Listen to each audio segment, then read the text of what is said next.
자, 이제 주주총회 시간 시작해 보도록 하겠습니다. 두 분 매니저 모시겠습니다. 송률, 박철순 매니저님 나오셨습니다. 안녕하십니까? 안녕하세요. 오늘 뭐 네. 무건 수행하세요? 아니요, 그냥 한 번 예. 말 안 해봤습니다. 네. 아, 그러신가요? 자, 그럼 먼저 발언 기회를 한번 드려보도록 하겠습니다. 일단 오늘장 평가를 한번 들어보고 싶은데 인플레이션에 대한 부담을 좀 지웠다라는 평가들 나오고 있고 소비자 물가지수에 대한 지금 기대라고 해야 하나요? 지금 좀 기다리고 있는 상황이거든요. 어떨 것 같습니까? 그래도 비교적 나쁘지 않은 시장이었던 것 같은데요. 아직까지는 안심하기는 이른 것 같죠. 하지만 그래도 저번 주만 돌이켜 보더라도 뭐 경기 침체라든가 소비 둔화라든가 이런 안 좋은 우려들이 시장을 지배했었습니다. 그걸 이제 한꺼풀 걷어낸 것 같은데 아직까지는 그래도 외국인의 큰 매수세가 유입이 되고 있지는 않습니다. 포착이 되고 있지 않기 때문에 약간 그래도 우리가 횡보 관점으로 지금은 트레이딩 관점을 잡는 게 맞는 것 같고 지금 시점에서는 이 정도만 시장이 유지가 되어도 나쁘지가 않은 시장이다. 이 정도 보고 있기 때문에 지금 우리가 큰 기대보다는 지금은 우리가 보유 종목 그리고 리스크 위주로 관리하시는 게 중요할 것 같습니다. 네, 좋습니다. 일단 내일장 하루 쉬어가게 되는데 이게 우리한테는 뭐 좋은 겁니까? 나쁜 겁니까? 어떻습니까? 아직 모르겠습니다. 왜 그러냐면은 일단 지금 이 연휴 기간 때도 좀 우리가 좀 주식을 계속적으로 참고를 해야 되는 부분들이 소매 판매라든지 CPI 발표를 앞두고 있는 상황이기 때문에 이 부분에 따라서 금요일장이 또 변동성이 생길 수가 있는 상태입니다. 그래서 오늘 아마 경계감을 가지고 적극적인 매매를 안 하신 분들도 많을 것 같은데 일단 뭐 기대감은 좀 있는 것 같아요. 예. 좀 둔화되면은 또 금리 인하에 대한 기대감이 높아지면서 또 한번 주가가 부양될 수 있으니까요. 좋은 지표 결과 기다리면서 만약에 좋은 지표가 예상대로 나온다라고 한다면 가지고 있는 종목들 뭐 추가 매수를 하거나 또는 매수 준비하고 있었던 대기 리스트들 장 초반을 노려서 금요일 날 한번 매매를 준비해 보시면 좋을 것 같습니다. 네, 지금 7시 한 14분 정도 지나고 있는데 9시 반, 우리 시간으로 9시 반 정도면 발표가 될 예정입니다. 어떻게 나오는지 한번 보고요. 또 미국장 움직임까지 보면서 우리는 금요일장 대비를 하면 될 것 같습니다. 자, 그러면 이제 저희가 준비한 두 가지 안건 중에 첫 번째 안건으로 들어가 보도록 하겠습니다. 저희의 첫 번째 주제는 바로 이겁니다. 네, 두 글자가 딱 떴는데요. 방산입니다. 요즘같이 뭔가 변동성이 큰 그런 시장에서는 아무래도 실적 위주로 종목을 선별해라 라는 얘기들을 많이 하게 되는데 방산이 이제는 완벽하게 실적주로 포함이 되고 있습니다. 실제로 다수 기업이 호실적을 이어가고 있는 게 바로 방산 분야이고요. 중동 지역의 지정학적 리스크까지 계속해서 이어지면서 탄력도 조금씩 받고 있습니다. 자, 방산 특성상 하반기에 수주 실적이 더 기대가 되는데요. 자, 그렇다면 두 분의 시각은 어떤지 그리고 또 탑픽 종목은 무엇인지 한번 이야기를 나눠보도록 하겠습니다. 오늘 박철순 매니저가 발제를 해주셨는데요. 관련 이야기 좀 전해주시죠. 네, 일단 뭐 방산주는 뭐 다들 잘 알고 계시다시피 지정학적 리스크 수혜주입니다. 지금 중동이라든지 뭐 유럽도 마찬가지고요. 계속적으로 지금 지정학적 리스크 때문에 국방비 예산을 계속 늘리고 있는 상황이고 특히나 이제 K방산 같은 경우는 가성비에 대한 엄청난 메리트를 가지고 있고 납기일에서도 앞선 경쟁력을 갖고 있기 때문에 수주가 엄청나게 지금 많이 들어온 상태고요. 역시나 상반기에도 수주가 많이 들어왔지만 하반기에도 추가 수주 기대감이 굉장히 많습니다. 뭐 폴란드도 있고 루마니아도 있고요. 그래서 여러 가지 이벤트들도 있기 때문에 기대감을 좀 더 하반기 때 가지셔도 좋을 것 같고요. 두 번째로는 이제 수주와 수익성에 대한 부분인데 일단 보통 기본적으로 대표적인 지금 방산, K방산주 같은 경우는 적게는 3년에서 많게는 5년 정도의 수주 잔고가 이미 많이 차여 있는 그런 상황입니다. 그렇기 때문에 당분간 뭐 실적에 대한 걱정을 할 필요가 없는 대표적인 실적 안정주다라고 보시면 좀 될 것 같고요. 추가적으로 앞서 말씀드렸던 이 폴란드나 루마니아 관련된 추가 수주 기대감이 있고 사실 이 예산 같은 것들 때문에 사실 하반기 때 특히나 이제 겨울 때 4분기 때 보통 수주라든지 아니면은 수주가 됐던 물량들을 납품을 하는 이런 것들이 많이 생깁니다. 그래서 하반기에 더 이슈가 많이 나올 수 있다는 점 기대를 해보시면 좋을 것 같습니다. 그리고 급락장의 대안주로서의 역할도 해주는 게 바로 방산주인데 사실 7월달, 8월달 굉장히 힘든 급락장을 우리가 겪었습니다. 하지만 항상 역대급으로 빠진 급락장 속에서 퀀트 분석상으로는 반등 나올 때 방산주가 항상 탑3 안에 있었을 정도로 항상 급락장에서는 방산주가 아주 좋은 투자 전략이 될 수 있는 그런 섹터이기 때문에 일단 항상 추후에 그런 일이 생기면 안 되겠지만 예. 또 급락장이 나오면 다시 한번 여러분들이 방산주를 볼 수 있는 시야도 가지고 계시면 좋을 것 같습니다. 좋습니다. 우리 옆에 있는 송률 매니저도 이 방산 쪽은 늘 항상 관심을 가지고 있는 분야다 보니까 두 분의 탑픽 종목이 더 궁금해집니다. 자, 두 분의 탑픽 종목을 함께 확인해 보시죠. EM 코리아가 나왔고요. 파이버 프로가 나왔습니다. 우리 송율 매니저 이전에 방산 얘기할 때는 뭐 한화 시스템 같은 종목들 많이 언급을 했던 걸로 알고 있는데 앞에서 더블 체크를 해서 안 가져온 겁니까? 이제 뭐 하나오션이라든가 뭐 하나 에어로스페이스 다 방산에서 했던 거기 때문에 조금 신선한 거 가져왔는데요.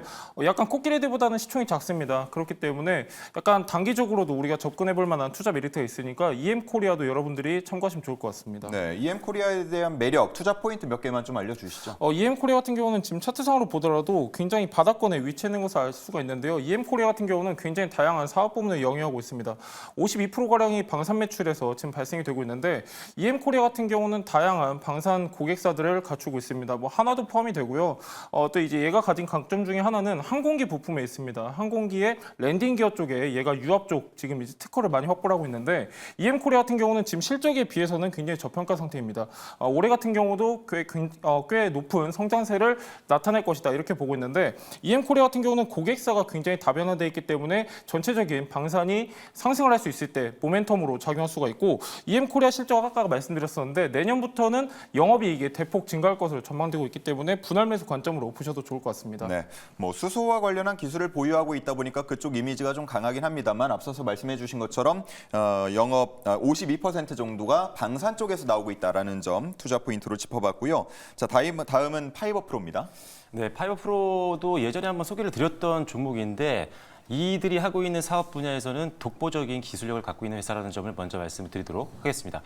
파이버 프로 같은 경우는 이 광섬유를 이용해서 관성 센서라든지 계측 기기를 만드는 회사인데 글로벌 시장에서도 상당한 영향력을 갖고 있는 회사이기 때문에 국내에서는 뭐 적수가 없는 기업이다라고 보시면 됩니다. 특히 이 관성 센서라는 게 뭐냐면 물체의 이 회전각 속도를 측정해서 물체의 자세와 그리고 방위각 이런 것들을 알려주는 기능을 갖고 있는데 워낙 적용 범위가 다양합니다. 맘만 먹으면 어느 곳에도 적용할 수 있는데 예를 들어서 선박이라든지 아니면 차량이라든지 아니면 유도 무기라든지 자율주행이라든지 드론이라든지 기타 여러 가지 사업에 적용이 되기 때문에 앞으로의 어떤 성장성에 대한 부분들은 상당히 무궁무진하다라고 보시면 될 것 같고 국내에서 이 분야는 부동의 1위 기업이다라고 보시면 될 것 같습니다. 두 번째로는 실제 최근에 수주가 굉장히 잘 나오고 있습니다. 대표적인 이제 고객사 중에 하나가 하나 에어로스페이스인데 올해 2월 달에도 한 24억 원 규모 수주가 있었고요. 그다음에 4월 달에는 178억 원 정도의 수주가 나왔었고 그리고 5월 달에도 통신기기 업체 쪽으로 20억 원대의 수주가 나왔기 때문에 실적에 대한 안정성을 올해 제대로 확보한 상황이다라는 점도 기억해 주시면 될 것 같습니다. 자, 마지막으로는 현재 실적이 어떠냐인데 참고 자료를 한번 보시면은 일단 작년에 전체 영업이익이 26억 원 정도였거든요. 그런데 지금 현재 연결 영업이익이 27억 원. 즉 작년 전체 영업이익을 벌써 이번 분기만에 뛰어넘는 호실적을 달성을 했습니다. 그래서 지금 수주가 많이 쌓여 있는 상태이기 때문에 하반기 실적은 더 기대감을 가지셔도 되니까요. 일단 수주 그리고 실적 관련된 대표 방위산업주로 파이버 프로 꼭 기억해 보시면 좋을 것 같습니다. 네, 좋습니다. 확실히 과거에는 지정학적 리스크에 대한 테마로서 움직였던 방산이라면 이제는 완벽하게 실적주로서 관심을 많이 받고 있는데요. 두 종목 모두 다 뭐 실적에서 개선세를 보이고 있기 때문에 우리 주주분들의 관심이 기대가 클 것 같습니다. 그럼 실제 주주들은 어떤 이야기를 하고 있는지 이제 시크릿 주주 시간으로 넘어가서 직접 확인해 보겠습니다. 네, 실제 주주들의 생생한 이야기 들어보는 시크릿 주주 시간입니다. 먼저 EM코리아 토론방부터 입장해 보도록 하겠습니다. 네, 지금 여러 가지 의견이 있는데요. 역시나 실적에 대한 이야기 있습니다. 올해 확실한 흑자 전환 예상, 네, 흑전 받고 주가까지 쭉 오를 수 있을지 저희가 기대를 해보도록 하겠고요. 또 아래는 폭등각, 에코프로처럼 가자. 최대 주주가 변경되면서 또 기대감이 있는데요. 자세한 내용에 이 내용이 포함되어 있을지 다음 내용에서 한번 보도록 하겠습니다. 먼저 첫 번째 내용인데요. 역시나 올라와 있습니다. 에코프로 투자 대박친 사모펀드로 경영권을 매각했다. 투자했을 때 400%가량의 수익을 거뒀다고 하는데요. 우리도 이제 10배거 수익 얻을 수 있을지 잠시 뒤에 가격 전략 기대해 주시죠. 자, 그러면 다음으로는 파이버 프로 입장해 보도록. 한 가지가 더 있습니다. 네, 트럼프 한국 자체 핵 만들란다. 네, 지금 대선에 대한 매력도 있고요. 또 아래에는 원전과 핵 관련해서 굉장히 모멘텀이 많이 있으니까요. 앞으로의 주가 전망 꼭 기대해 주시죠. 자, 그럼 이제 본격적으로 EM코리아 파이버 프로 입장해 보도록 하겠습니다. 지금 2분기 영업이익 대박 났죠. 호실적 기록했는데 오늘 윗꼬리가 많이 달렸습니다. 우리 애가 뭘 잘못했나요? 이 실적에 이 가격이 맞나요? 속상해하시는 분들 많은데요. 역시나 자세한 내용들 들어보도록 하겠습니다. 먼저 첫 번째 내용입니다. 겨우 이제 시작인데 뭐 주 테마 UAM은 발가락의 때만큼도 실작 안 함. 네, 든든한 기대를 또 해주고 계시고요. 다음 이야기도 한번 들어볼게요. 네, 두 번째로는 일단 조만간 좀 중동에 대해서 리스크도 남아 있고 그리고 또 방산 수주에 대해서 5천 원 기대합니다라고 해주셨는데요. 과연 박철순 매니저의 가격 전략은 어떨지 본격적으로 만나보시죠.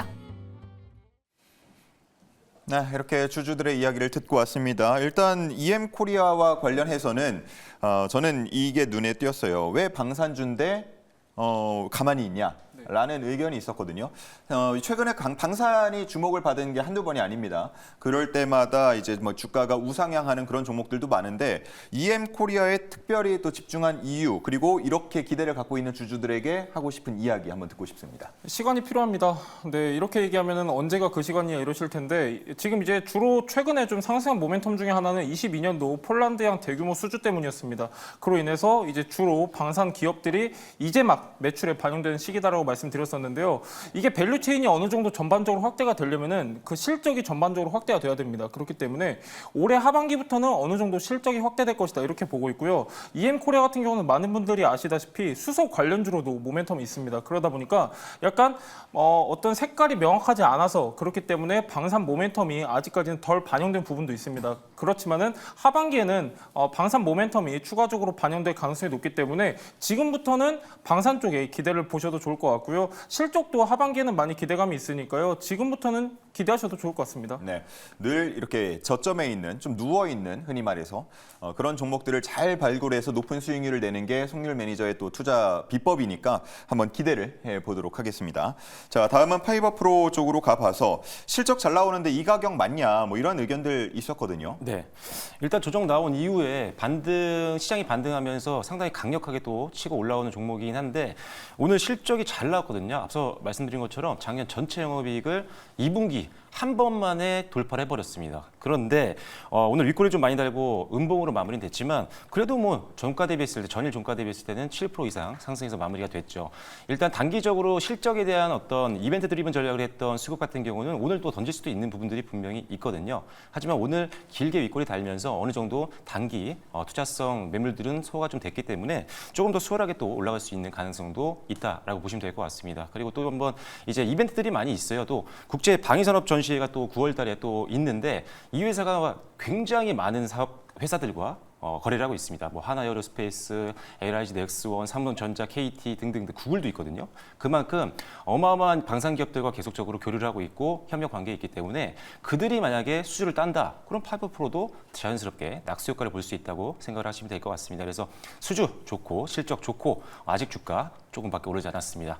최소한 고점까지 전고점까지는 충분히 갈 만한 힘이 있는 기업이니까요.